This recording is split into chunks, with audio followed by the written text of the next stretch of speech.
जलसे से खिताब के दौरान पीटीआई रहनुमा शाह महमूद कुरैशी की साहबजादी मेहरबानो कुरैशी बोली कि अवाम ने फैसला कर लिया है, ये नया पाकिस्तान बनाना चाहते हैं, इमरान खान ही पाकिस्तान बचाएंगे।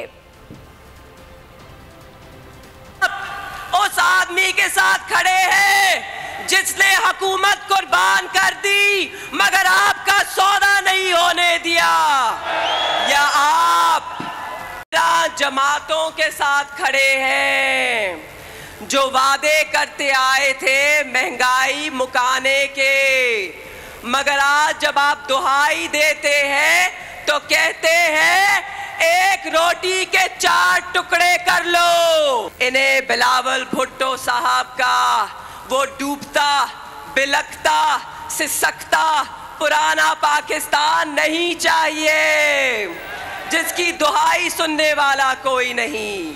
तो बता दो इन्हें कि हम यहीं खड़े हैं, जब भी इंतखाब कराना है करा ले, ठप्पा लगेगा तो सिर्फ बल्ले पे लगेगा। अगर आपको ये वीडियो पसंद आई तो लाइक पर क्लिक करें। सबसे ज्यादा व्यूज, सबसे ज्यादा रील्स और सबसे ज्यादा रेटिंग के साथ बोल अब भी नंबर 1 पोजीशन पर बरकरार। सब्सक्राइब करें और बेल दबाएं ताकि कोई खबर रह न जाए।